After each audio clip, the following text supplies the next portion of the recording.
پھر استاذ، پھر میرے دوست، پھر میرے رہنما قائد، پھر میرے مرشد، اور پھر میرے یعنی کہ خلوت اور جلوت کے ساتھی. پھر مجھے ہر چیز، ہر رہنما ہر چیز میں، ایک ہے سیاسی بیک گراؤنڈ میں ادھر رہنمائی، ایک ہے ہر میدان میں رہنمائی، یعنی گاڑی چلاتے ہوئے بھی رہنمائی، زندگی کیسے جینی ہے، اٹھنا کیسے ہے، بیٹھنا کیسے ہے، کھانا کیسے، تعلق داری کیسے، کس سے کیسے بات کرنی ہے ایک موڑ پر. تو پھر وہ بابا خواجہ فرید نے کہا نا میرا عشق بھی تو میرا یار بھی تو تو وہ والا حساب. تو بہت زیادہ جب ان کو پیار آتا تھا آپ پہ یا دیگر بچوں پہ تو کیا کس طرح سے وہ اظہار کرتے تھے اس کا؟ بلا لیتے تھے پاس اور گھنٹوں بٹھاتے تھے. اچھا. گھنٹوں بٹھا کر پھر باتیں کرنی، اور اگر کچھ کہنا بھی ہے تو کسی کی نصیحت کے ساتھ کہنا ہے، یعنی کسی ڈائریکٹ نہیں کہنا کہ یار یہ تمہارے اندر یہ خامی ہے، یہ نہیں کہنا، بڑی نصیحت کے ساتھ کہنا. اور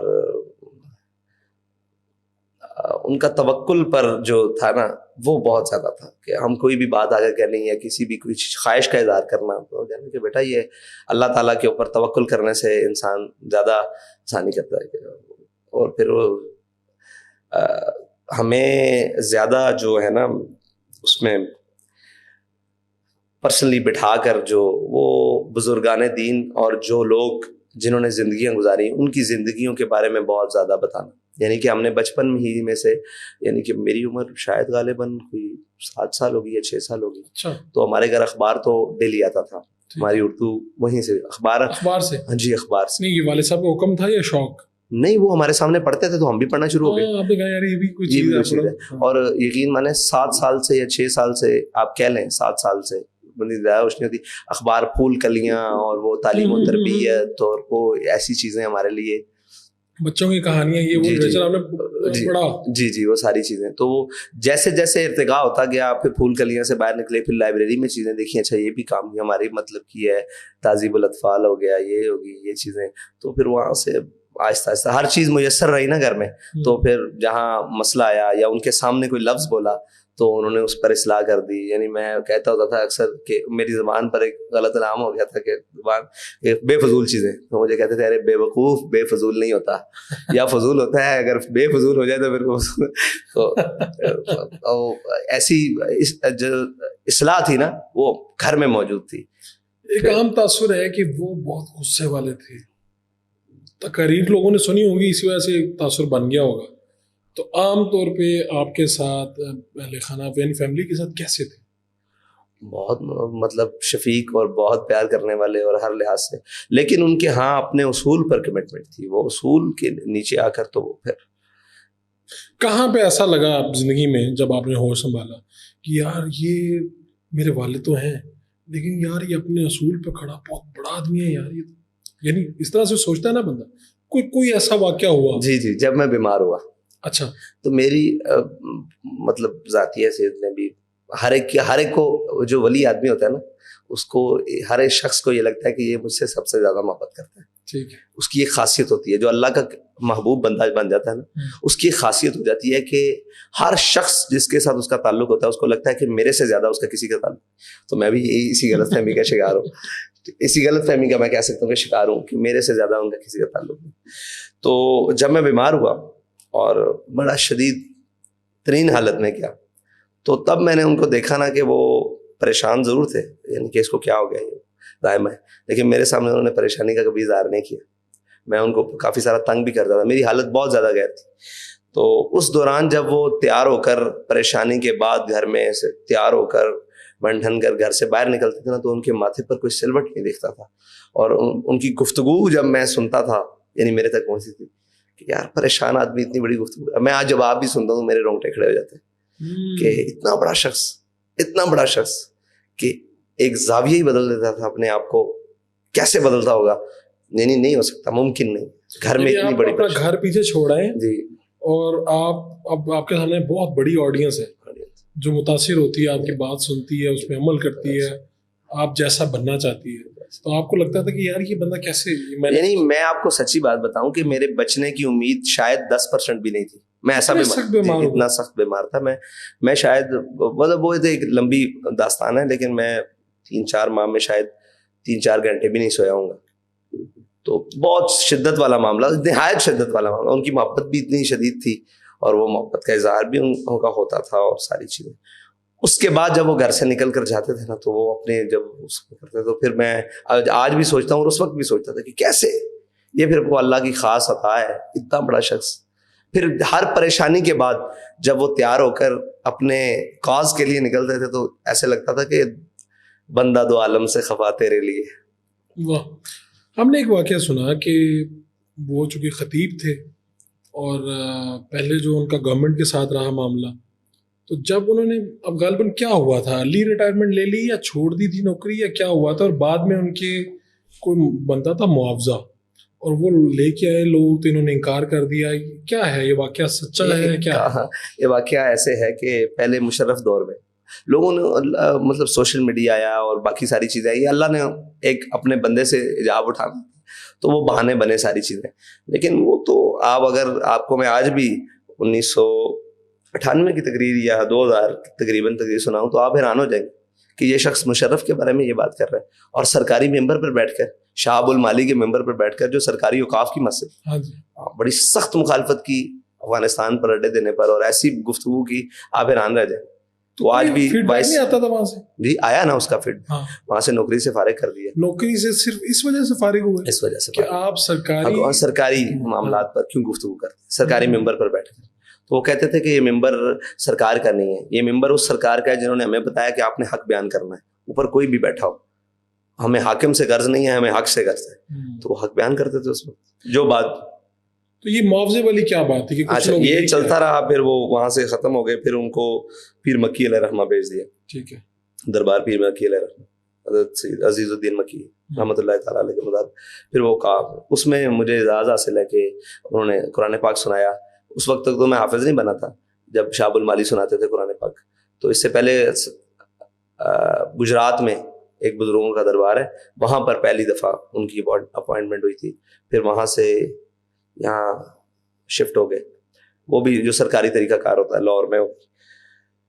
تو شہاب المالی میں تقریباً غالباً کوئی 6 مصلے سنائے ہیں, مطلب 6 سال تراویح سنائی ہے رمضان کی. تو 6 سال میں تقریباً 3-4 سال یا 6 سال ہی میں ساتھ رہا ہوں, صحیح ذہن میں نہیں ہے, میں دیکھوں گا چیک کروں گا. تو 6 سال ہی جتنے سال انہوں نے وہاں سنائی ہے. پہلے میں 10 پاروں کا حافظ تھا تو ساتھ لے کر جاتے تھے, آخر سے میں نے شروع کیا تھا تو آخری 10 پاروں میں جاتا تھا. پھر ایسے جیسے جیسے قرآن پاک مکمل ہوتا میں تو وہاں سامع میں ہوتا تھا. تو تراویح ان کے ساتھ پڑھی 27 تراویح.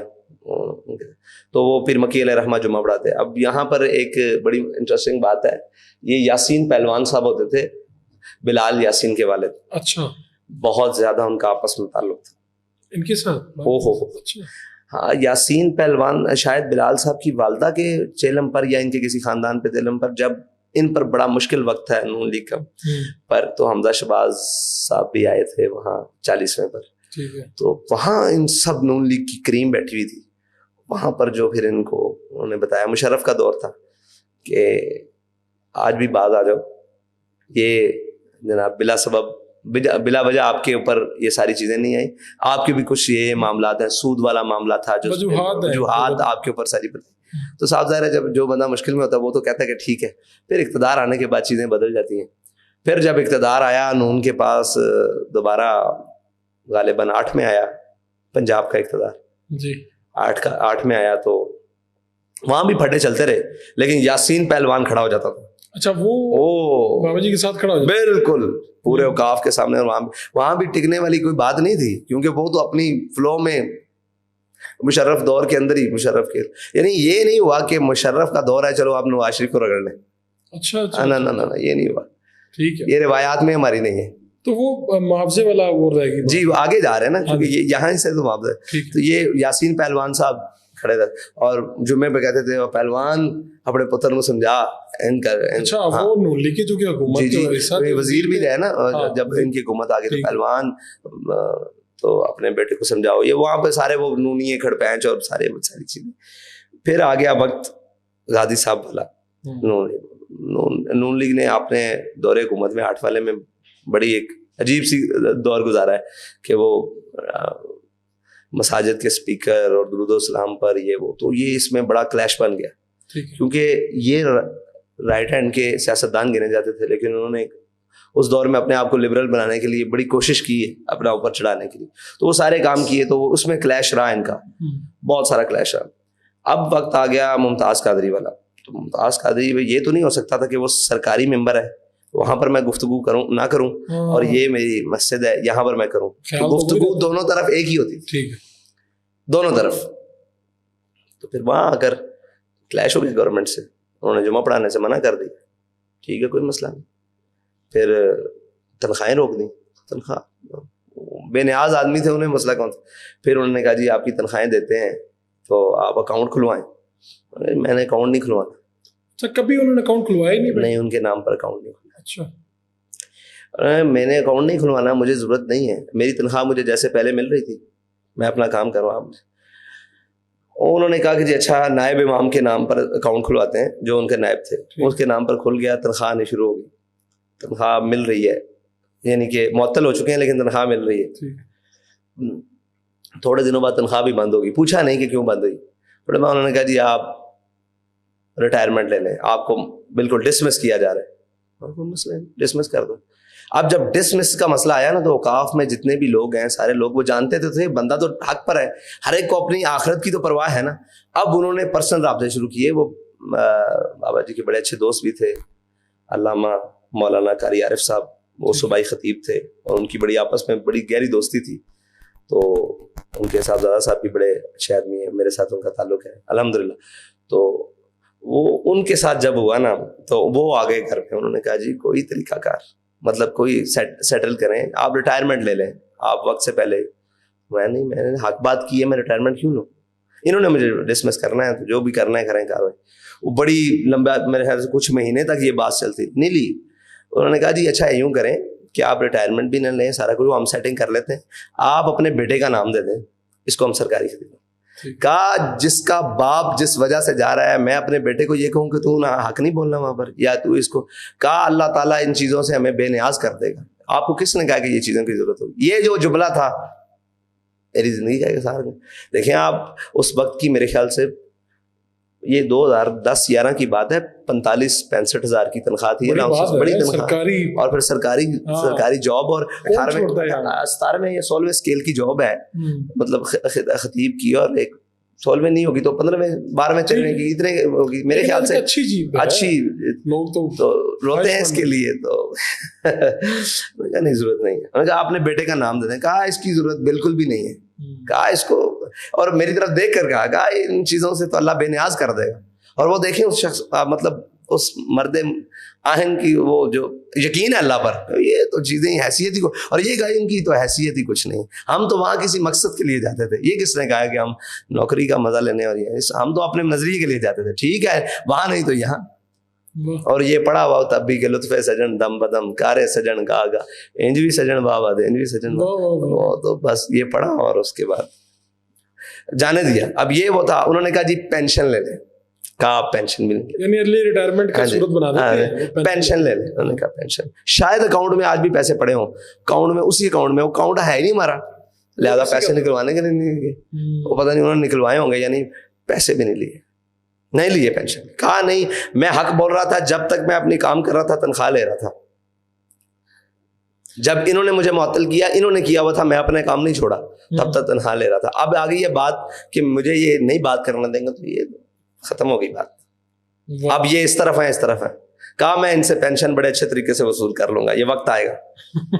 بس یہ بات ہے.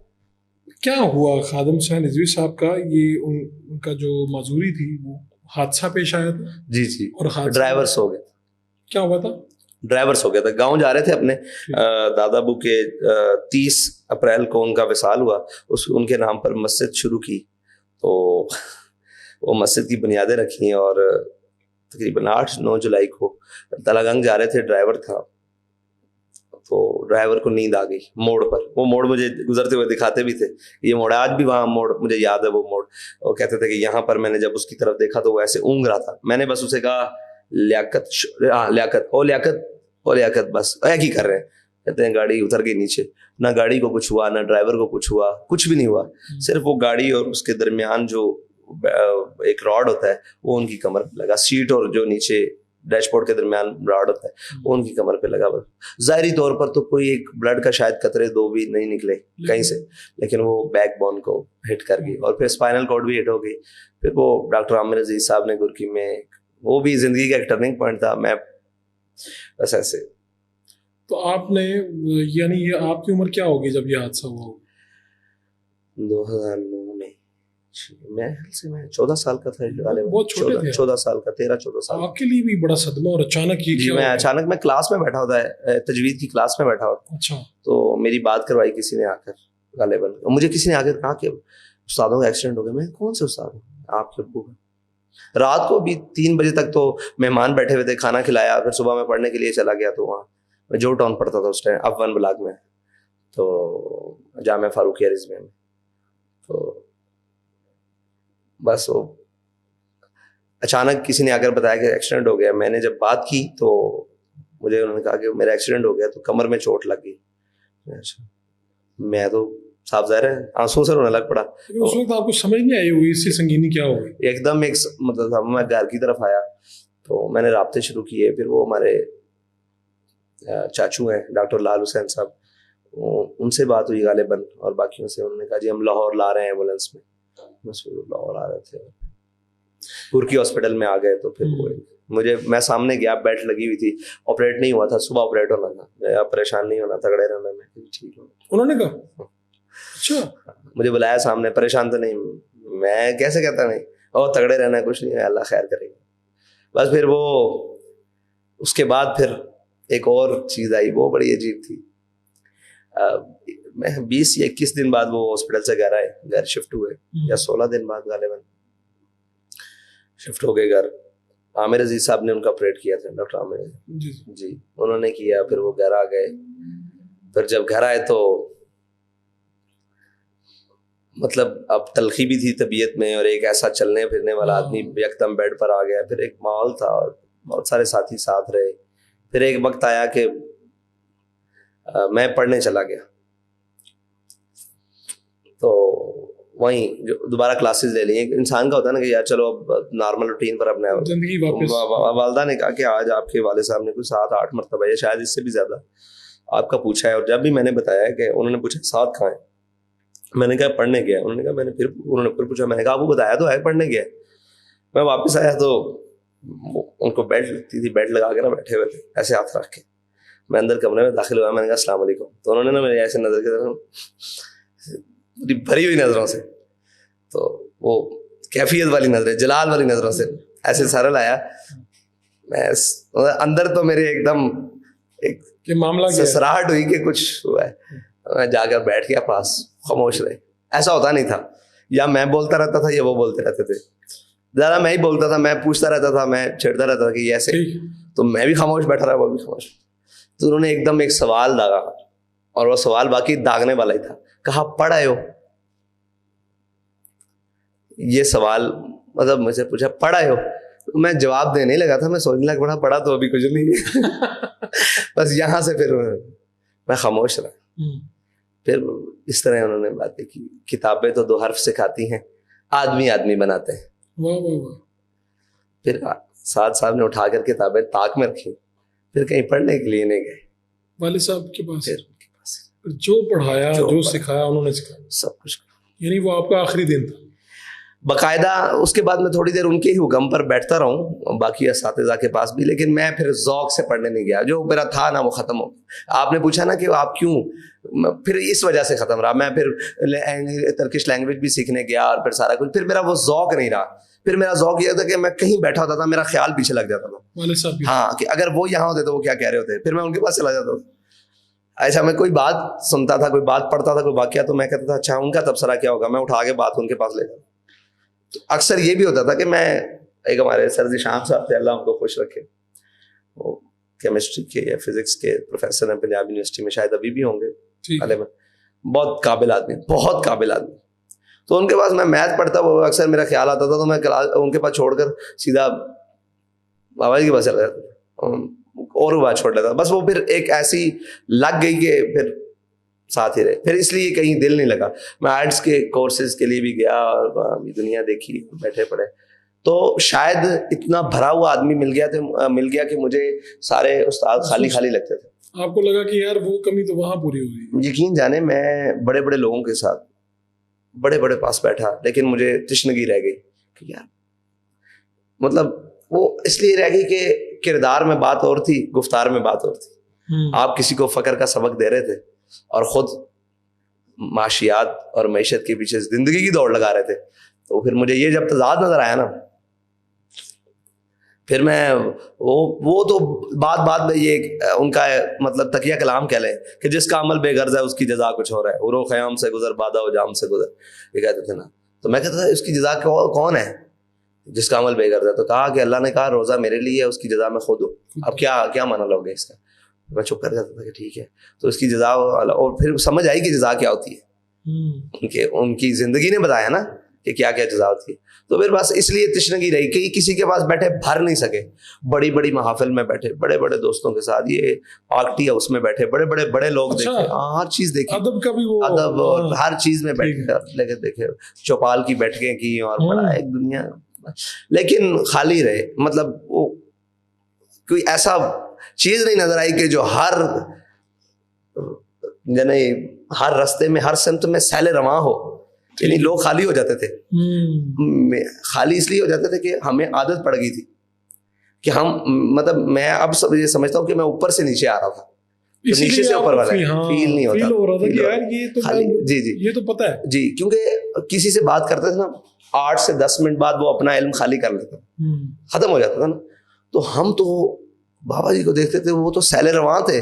جس موضوع پر بحث کی ہے تو وہ ہماری رات گزر جاتی تھی. بعض اوقات ایسا بھی ہوا ہے کہ وہ عقل و دل و نگاہ کا مرشد اولی ہے, عشق نہ ہو تو شرودی بتکدہ تصورات پر گفتگو کرتے کرتے میرے خیال سے غالباً 46 عربی کتب اور باقی جو اردو کتب تھی وہ میں نے گنی نہیں, 46 عربی کتب ساری رات میں لائبریری سے نکال کر لاتا رہا. اس شعر کے اوپر ہی بات نکل رہی. اور ایک رات ایسی بھی آئی کہ یہ شاید یہی شعر تھا یا اس طرح شعر گزارتے ہوئے ہم نے پوری کلیات اقبال چھان لی.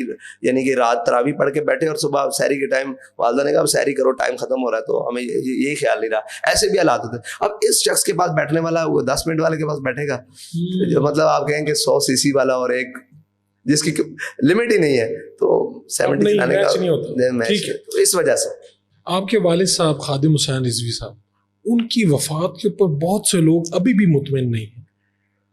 لوگ طرح طرح کی باتیں کرتے ہیں کہ یہ اچانک کیسے ممکن ہوئی, کیا ہوا, اور لوگ کہتے ہیں کچھ سازش ہے, ان کو کچھ زہر دیا گیا. یا آپ کو کیا لگتا ہے, آپ آخری وقت میں ان کے ساتھ تھے, کیا ہوا تھا, کیسے ہوئی تھی؟ ان کو بخار تھا, اس بخار کی حالت میں وہ تشریف لائے تھے فیض آباد اسلام آباد پنڈی میں, اور واپسی پر بھی بخار تھا.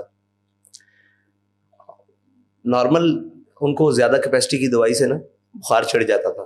تو ہم بالکل, یہ بچوں والا سیرپ نہیں ہوتا پیناڈول, اس سے ان کا بخار, ان کی بیماری بالکل ٹھیک ہو جاتی تھی. کیونکہ نہ وہ بلڈ پریشر کے مریض ہے, نہ ان کو شوگر تھی, نہ الحمدللہ کوئی ایسی چیز نہیں تھی, بالکل نارمل تھا. تو نارمل سے مطلب بخار کی شروع کر دیں کہ یار یہ پیتے ہیں. تو بس سارا دن میں پاس بیٹھا رہا, تقریباً میں 11 گھنٹے آخری دن ساتھ ہی رہا, اور گفتگو بھی کرتے رہے, اور بڑی زبردست. اور شوربے والا سالن ذرا شوق سے کھاتے تھے تو خود بنوا کے کھایا, بلکہ روٹی توڑ کے بیچ میں. یہ ساری چیزیں رہی. اب ہمارے سامنے تو کوئی ایسی, اس وقت تک انہوں نے کہا لاؤ تھرمامیٹر خود رکھا ہوتا تھا, خود چیک کرتے تھے اپنا ٹیمپریچر, وہ بھی چیک کیا. اب تو پہلے 103 تھا, جب واپس آئے پھر 101 رہا ایک دن. ہاں کہتے ہیں یار آج تو نارمل ہے, 100 تک آ گیا ہے, بلکہ نیچے آ گیا.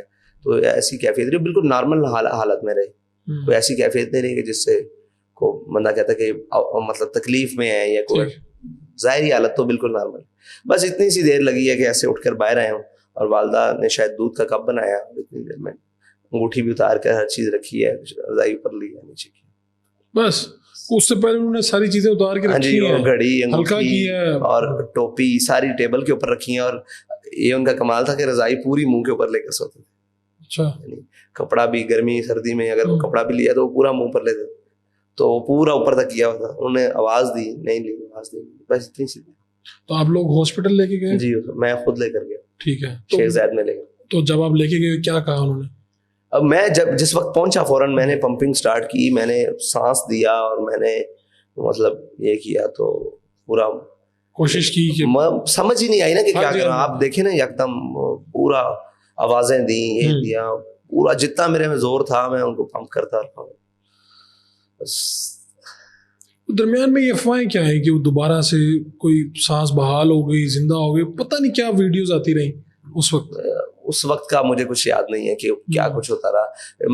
اب اس وقت کیا ہوا تھا. ٹھیک ہے, آپ کیا سمجھتے ہیں, سوچتے ہیں, کیونکہ آپ کا وقت بہت گزرا, آپ ان کے بڑے بیٹے ہیں, خادم حسین رضوی صاحب کیا سمجھتے تھے کہ ان کے بعد ان کی جو تحریک ہے اس کی قیادت آپ اس کے لیے موزوں ہیں؟ کیا وہ آپ کو اس تحریک کی قیادت دیتے؟ نہیں, نہ دیتے, کبھی بھی نہیں. ان کو پتا تھا میں ایک جذباتی آدمی ہوں, میں ایک بہت سخت موقف رکھنے والا آدمی ہوں, اور میرے مطلب میری وہ طبیعت سے تو ان سے زیادہ کون واقف ہو سکتا ہے. یہ اوصاف تو ان کے اندر بھی تھے, سخت بھی تھے موقف. لیکن وہ صاحب سر ہے, ایک یہ بھی تو ہے نا کہ انہوں نے جو اسلام پڑھا تھا اس میں بیٹے کی گنجائش نہیں, اور جس اسلام پر وہ چلتے تھے اس میں بیٹے کی گنجائش نہیں. تو اس کا مطلب یہ ہے کہ اگر ان کو کہا جاتا کہ تحریک کی سربراہی تو وہ آپ کو آپشن کے طور پہ بالکل بھی نہ دیتے. ایسا ہوا نا جب وہ جیل میں گئے تو میں 5-6-7 دن کے لیے, ڈاکٹر شفیق امینی صاحب سربراہ بنے, وہ بھی گرفتار ہو گئے تھے 5-6-7 دن کے لیے. میں ان سے ملاقات کے لیے گیا, کہا تو بڑا سربراہ بنے پھرتا ہے, میں کہ تو میں بس انہوں نے مجھے اتنا کہا, مجھے سمجھ آ گئی کہ انہیں اچھا نہیں لگا. ان کو بالکل اچھا نہیں. پارٹی کے پاس آپشن نہیں تھی. جی, پارٹی کے پاس آپشن بندے ہی کوئی نہیں تھا نا باہر. ہاں, تو جو باہر تھا ہونا تو اس نے لیڈ کرنا تھا. جی سارے گرفتار ہو گئے. تو بڑا سربراہ بنے پھرنا, جی بڑا سربراہ بنے پھرنا. میں نے کہا لگتا ہے. میں نے اگلے دن آ کے ان کو کہا اجلاس طلب کریں, جتنے لوگ باہر ہیں, 3 سے 4 لوگ ہم باہر تھے, وہ ایک اسلام آباد میں اجلاس طلب کیا. اس میں وہ اپنے جو آپ بھی ہمارے سرپرست ہیں, میں نے ان کو امیر بنا دیا. اگلے دن میں کہا جی اچھا دوبارہ ملے پھر جا کے, اور آپ نے کیا کہا؟ میں کہا جی میں اپنی ذمہ داریوں سے سبکدوش ہو گیا. مسکرا پڑے بس. ان کو سمجھ آ گئی کہ میرے اشارے کنائے کو سمجھتا ہے. کہا انہوں نے اتنا ہی, تو بڑا سربراہ بنا پھر تھا. جو اس وقت لوگ موجود ہیں آپ کی تحریک میں, یا جو کچھ علیحدہ بھی ہو گئے, اختلاف بھی ہو گئے, ان میں سے کسی کے اوپر ان کی تھی کوئی بات جن کو وہ چاہتے تھے کہ اگر میں کبھی مجھے کچھ ایسا ویسا ہو, گرفتاری یہ وہ, تو ان میں سے کوئی بندہ پارٹی کی سربراہی کر سکتا ہے ان کے؟ ہاں یار, اتنی بڑی شخصیت اور اتنی بڑی بات انہوں نے ہمارے سامنے تو کبھی اظہار نہیں کیا. اگر کسی کے سامنے کوئی آ کے کہتا ہے ہمیں, تو ہم ماننے کے لیے تیار ہیں. لیکن آپ کے سامنے کبھی ایسا اظہار نہیں, ایسی بات نہیں کی. قائدانہ صلاحیتیں تو وہ مانتے ہی نہیں تھے کسی میں. اچھا, وہ نہیں مانتے تھے کسی کی, وہ بڑے بڑے لوگوں کی نہیں مانتے تھے. یہ تو کچھ بھی نہیں ہے نا, ہم سب کی حیثیت کچھ بھی نہیں. بڑے بڑے لوگ جن کا نام اور تھوڑی ہے, یہ تو مذاق ہے, قوم سے مذاق کرتے ہیں. بڑے بڑے لوگوں کو وہ تو ایسے ایسے موقع پر, بلکہ بڑے بڑے سینئرز کو کہا, انہوں نے کہا ابھی نعرہ لگایا ہے, جینا ہوگا, مرنا ہوگا, درنا ہوگا. انہوں نے کہا جی یہ نعرے ہی ہوتے ہیں. تو میں قوم سے جھوٹ بولتے ہوں. اچھا, ہاں, قوم سے مذاق کرتے ہیں. وہ کہتے تھے کہ یہ نعرہ نہیں ہے, کہہ دیا تو آپ نے کہا, کہہ رہے ہیں یہ کہاں کا مذاق ہے. آپ قوم کو کہہ رہے ہو جینا ہوگا, مرنا ہوگا, درنا ہوگا, جب تک ہمارے مطالب, تو شام کو کہہ رہے ہو چلو آؤ جی چلیں گھر میں. یہ تو قوم سے مذاق کر رہے ہو. تم لگاؤ ہی نہ نعرہ, تم بات ہی نہ کرو. بات وہ کرو جس پر پورا اترنا ہے. کسی کو اس طرح کی بات ہے نا, یہ تو جھوٹ پر لے. جب بھی ہم کہتے ہیں نا کہ اس طریقے کا کہتے ہیں, خبردار, سچائی امانت ہے, جھوٹ بددیانتی ہے, اور جھوٹ ہلاکت ہے, سچائی زندگی ہے. تو یہ جب آپ یہ سارا کچھ ہوا, دھرنا ہوا, وہ آخری دنوں میں, یعنی اس سے پہلے انہوں نے کہا کہ میں بتا دوں گا, اس بندے کا نام بتا دوں گا, وہ معاملہ بتا دوں گا, میں دس دیا گا کہ کنے مینو کیا سی کہ فیض آباد جانا. یہ الفاظ. تو وہ کون تھا؟ ان کا تعلق جو روحانی ہے وہی ہے, اور تو کوئی نہیں ہو سکتا دنیا میں. ہو سکتا ہے آپ کو دنیاوی شخصیت نہیں تھی. اچھا, آپ کو کوئی لگتا ہے کہ کوئی شخص انہیں ڈکٹیٹ کر سکتا تھا؟ یہی پریشانی اور تشویش ہے. انہوں نے کہا تو دس تینوں ممتاز قادری دس دے کہ ممتاز قادری نو کیوں پھٹے لایا, یا تینوں کنے کیسے پھٹے لا, تو دس دے, پھر میں بھی تینوں دساں گا کہ میں فیض آباد کندے حکم دے گیا. آپ کو لگتا ہے کہ یہ کوئی روحانی بھائی ایسا بھی ہوا کہ ہم سب کے ہاتھ کھڑے ہو گئے, تو انہوں نے کہا آپ سب چلے جاؤ, میں ایتھے ہی بیٹھا. اب یہ شخص کون کہہ سکتا ہے؟ تو یہ جب آپ کے گھر آئے, مسجد میں آئے, دروازے ٹوٹے, پتہ نہیں کیا کیا ہوا. تو اتنا بڑا ہے فاروق بھائی, جن کو شاید کبھی نہیں بلایا جا سکے, کہ ہمارے گھر لوگ تعزیت کے لیے آئے, اور آپ کو پتہ ہے کیسے دنیا ہے, آپ گن ہی نہیں سکتے اس شخص کو, جتنی مطلب وہ جنازے پر جو فاتحہ کے لیے دنیا آئی وہ تو گنتی میں نہیں ہے نا, مطلب ایسے ہی ہے. اور پھر کلوں پر پھر 40. ہمارے گھر کے دروازے ٹوٹے ہوئے تھے, ہمارے گھر کی کھڑکیاں ٹوٹی ہوئی تھی, پردے ٹوٹے, ہر چیز ٹوٹی ہوئی تھی, اور ہم لوگوں کو فاتحہ کے لیے بٹھا دیا. اور پھر ہم نے شرم کے مارے, ہمیں شرم نہیں تھی, ہمیں تو فخر تھا کہ ہمارے دروازے ناموس رسالت میں, لیکن لوگ آگے پوچھتے تھے کیا ہوا ہے, تو ہم کس کا نام لیتے اور کیا کرتے, ہم نے ان کے اوپر کپڑے لٹکا دیے. پھر میں نے کہا کہ پہلی پریورٹی میں ان کو ٹھیک کرواؤ یا ان کو صحیح کرو. تو دروازے توڑنے والوں میں صرف پولیس تھی یا باقی کون سی؟ سارے تھے, ساری فورسز, رینجر بھی تھے. اس وقت تو لوگوں نے بڑا ان کو کہا ہوگا کہ آپ کیا کر رہے ہیں, ہم بھی پاکستانی ہیں, ہم بھی. پچھلے جمعے میں, جس جمعے کو وفات ہوئی ان کی جمعرات کی رات کو, اسی جمعرات کی پچھلی رات کو, جو پچھلا ہفتہ تھا, اسی رات کو اس مسجد پر قبضہ تھا ان کا. اگلے دن ان کی وفات تھی. یہ کام میرے تھے, تو میں ادھر سنبھال رہا تھا, ساری دنیا آئی تھی, کوئی زخمی تھے, کوئی ہاسپٹلائز, کوئی کسی کے پاس چیزیں نہیں تھی, کرایہ نہیں تھا واپسی جانے کا, کوئی جن کو ہم یہاں سے 7 بسز پر لے کر گئے تھے, تو پورا انتظام ان کا رہنے سہنے صاحب, ایک شہر سے دوسرے شہر مائگریٹ. تو واپس آ کے میں نہیں کروانا تھا. میں جب گھر آیا تو بیمار تھے, تو میں مطلب اس سلسلے میں لگ گیا, تو شام کو ان کی وفات ہو گئی. تو بڑی عجیب بات ہے, یہ برداشت سے باہر بات ہے, یہ نہیں. چلے چھوڑ دیں, آگے چلے. کچھ چیزیں تو ایسے ہوتی ہیں, بندہ انسان ہی ہوتا ہے, بندہ کہتا ہے کہ یار یہ کیا ہے, یعنی میں بھی اسی مٹی کا ہوں, یہیں کے رہنے والا. آپ ضبط دیکھیں نا پھر ہمارا, آپ ضبط دیکھیں ہمارا. لوگ ہمیں کہتے ہیں کہ برداشت نہیں, ہماری برداشت دیکھیں. کتنے لوگوں کی اب تک ہو چکے ہیں, کیجویلٹیز ہو چکی ہیں, شہادت ہو چکی ہے, جتنی بھی آپ کی ایفرٹس رہی, آپ نے کوئی اس کے اعداد و شمار بنائے؟ جی, یہ جو ناموس رسالت کا بھی مارچ ہوا ہے, اس میں تقریباً کوئی 53 شہداء ہیں کل ملا کے. نہیں, اس سے 8 فیض آباد والے, اچھا 2 ناموس رسالت مارچ والے ہیں. وہ شہداء اس سلسلے میں کہ گاڑی کا ایکسیڈنٹ ہو گیا. ٹھیک ہے, یہ شہداء ہیں. یعنی تقریباً 100 کے قریب لوگ ہیں. نہیں, تقریباً کوئی 62-63 لوگ, 63.